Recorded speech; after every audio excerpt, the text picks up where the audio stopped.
السلام علیکم۔ آج جناب تحصیل سواب وچ موجود ہاں، دربار عالیہ حضرت بابا شاہ سویر۔ آج زیارت کرانے جی نہ ولیاں نہیں تو جناب میانی محسن میانی ٹی وی کی سبسکرائب اور لائک اور شیئر لازمی کرے تو پسند ویڈیو اچھا تو اگے شیئر لازمی کر چھوڑے، بہت شکریہ۔ یہ جناب تحصیل سوابا ضلع جہلم وچ دربار ہے، چکوار روڈ تو اگے 12-13 کلومیٹر ہے۔ زیارت آ کے کرو، بہت بڑی ہستی ہے بابا شاہ سویر۔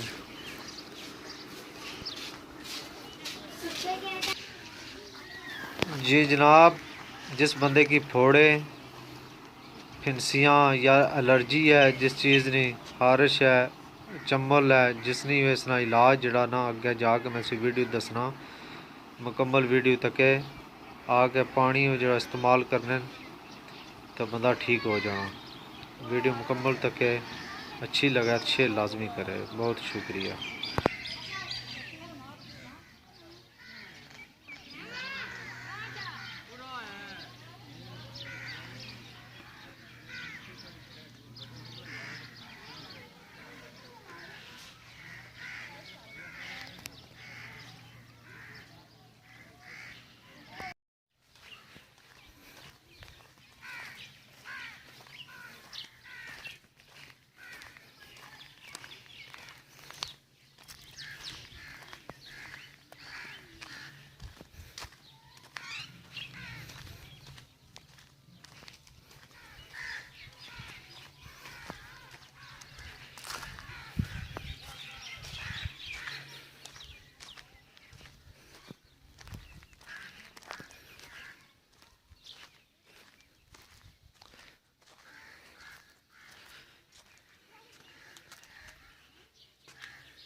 اونی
ਸਵੀਰ ਜੀ ਜਨਾਬ ਅੱਜ ਜੁਮਾ ਸੀ ਤੇ ਜੁਮੇ ਦਿਹਾੜਾ ਬੰਦ ਹੋਣੀ ਹੈ, روزہ مبارک بند ہونا تو یہ دڑے پورا کرونا کی وجہ تو بند نے روزہ مبارک اندروں زیارت میں نہ کرا سکیا معذرت چاہنا تو روزے نہیں باہروں باہر زیارت تسیں کرا چھوڑنے ہیں دعا کرے میرے واسطے خصوصی دعا ہو سارے پرا جڑے پرا بیمار نے انہاں ولیاں طفیل مولا صحت عطا فرمائے آمین پیچھے کدھر بیٹھے ٹنگا وچ بیٹھے ہیں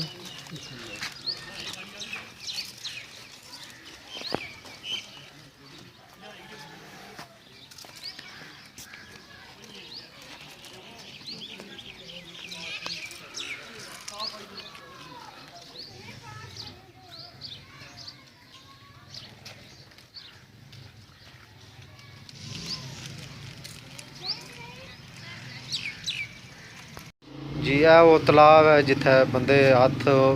جتھے پنسیاں نکتے ہیں جتھے کہ ناس خارش ہے یا کوئی پھوڑے نکتے ہیں اتھا پانیاں نے وضو کرنے اور جتھے وہ پھوڑے نکتے ہیں وہ پانی اتھے لانے بندے ٹھیک ہو جانے کئی بندے سنیا شفا ملی ہے اس ولیاں طفیل شفا ملنی ہے جس بندے کی مسئلہ تو ضرور آ گئے اتھے چیک کرو نیت نہ لچھو انشاءاللہ شفا ملسی ڈیم بناؤنا تھا تے پاپا